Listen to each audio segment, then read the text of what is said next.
Do you ever feel like you're going to be found out, or that you're not enough, or that, hey, how did I get this role? Like, I don't actually know all the answers, and eventually someone's going to catch me out here. Look, IS is a syndrome, imposter syndrome. In psychology, it's something that they look at as a spectrum, and we all sit somewhere on an imposter syndrome. Some of us, it's quite intense. For others, it's very low lying.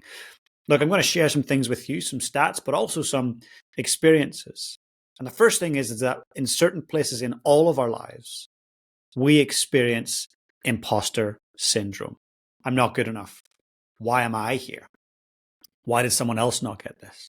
Oh my goodness, will everyone eventually turn on the lights and see that I'm not the real deal?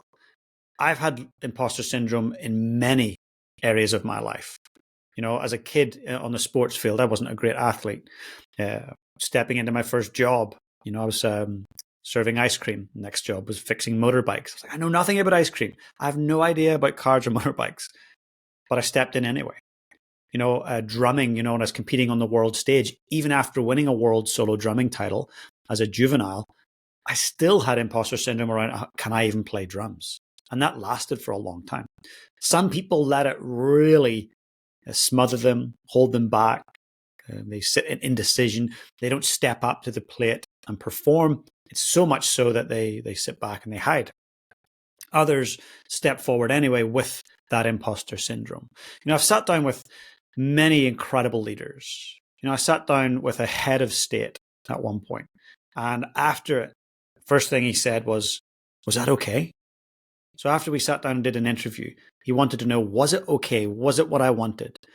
I hear that from top performing athletes. I hear that from professional speakers. Hey, did that land? You know, it's a sense of humility, but it's also a sense of, hey, was I okay today? I think having some level of imposter syndrome and being aware of it is actually a very normal function of being a human.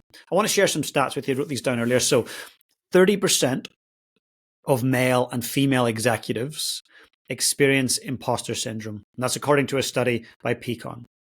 So if you think about it, 30% of people who are the leaders around us, and maybe that's you if you're listening or watching right now, they have some level of imposter syndrome. I was recently, over the last month or so, I met with an incredible female leader who's running a construction company. She came over to me after an event I was speaking at and said, hey, how does a female leader in the construction industry, you know, step into this and do this and, you know, get the respect that I should get? Underneath it all, there was a lot of imposter syndrome. And that is so normal. But it is something we can work on. Another little stat I wrote down, about 57% of master's level counseling students reported experiencing imposter syndrome symptoms. So people who are at master's level in counseling, over half of them are experiencing, should I be doing this? Can I work with clients? You know, that's so normal. I remember when I first started, you know, drumming and teaching students. I was probably 14 when I started teaching. And I thought, what am I doing? How can I do this? Who am I to think I'm a teacher? I'm a kid, but I just won, you know, 2 world solo titles. So I was capable of teaching someone. I was a couple of steps ahead of someone. You know, I remember, you know, in my career as well, stepping into my first coaching role where I was coaching leaders. Man, I was sweating with nerves. Like, who am I to be doing this? That's very normal, and a sense of like there's awareness there. Another wee stat for you. 74% of working mothers experience imposter syndrome, according to the Maven Clinic. 74% of working mothers experience imposter syndrome. Isn't it incredible just how many of us are walking around carrying IS? So many of us are. What do we do about it? How do we move forward if it is holding us back? How do we move forward and just let it come with us? Well, to me, there's a couple of things. One, you've got to get clear on who you are not. Who you are not. Once you're abundantly clear on who you're not, it's much easier to discover who you are. So who are you not? Well, maybe you're not arrogant. Maybe you're not an athlete. Maybe you're not in a certain industry. Maybe you're not the CEO. Maybe you're not the person that stands for gender bias or sexism or racism. Find out what you're not. Maybe you're not the person that's going to be walked all over. Maybe you're not the yes person. By doing that, by default, you actually then discover who you are. I'm this person. I stand for this. This is what I value. That's very clear. You've also got to get clear on, this is what I do professionally.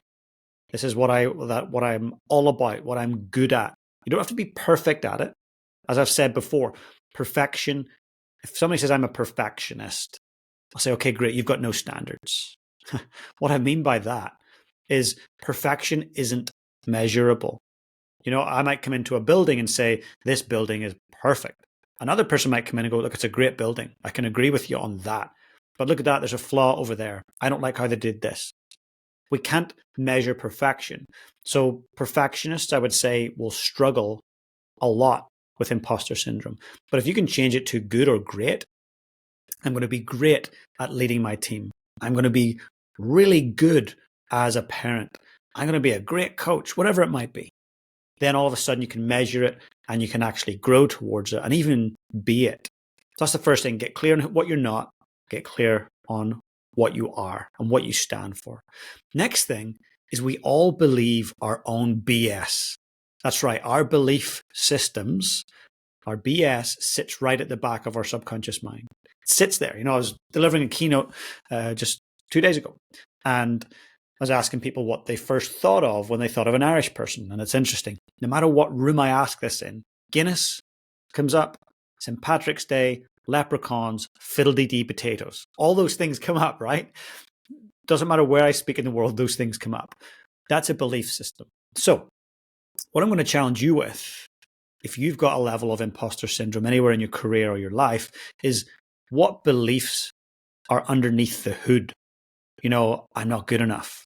I'm too young. I didn't get that qualification, so why should I get the role? I'm not a great speaker, so why would people listen to my, meeting, whether it's a monthly meeting or you're standing on stage at an AGM. Figure out what the little self-talk things are, those little doubtful moments.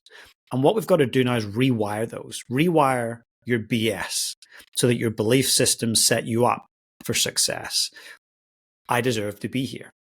I am safe. I am qualified. I am open to being wrong. I am learning.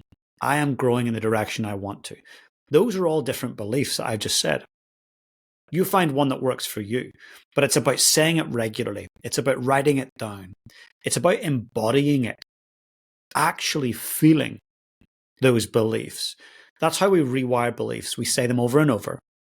We repeat them. They're almost mantras, but you're thinking them, you're saying them, you're writing them down, you're feeling them. That's how we start to become a different version of ourselves. That's how we suppress imposter syndrome. I'm not saying you're ever going to get rid of it. A healthy dose of imposter syndrome is maybe not a bad thing. But once it becomes intoxicating, all-encompassing, it's just too much, we end up holding ourselves back. Opportunities don't present themselves. When they do, we tend to flop. We want to suppress it or diminish it to a level where we feel in control. So we've got to get clear on who we are not and who we are.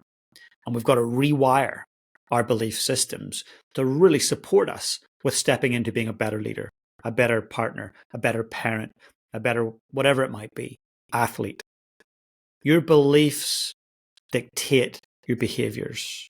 I'm going to just repeat that. Your beliefs dictate your behaviors, and your behaviors are what dictate your future.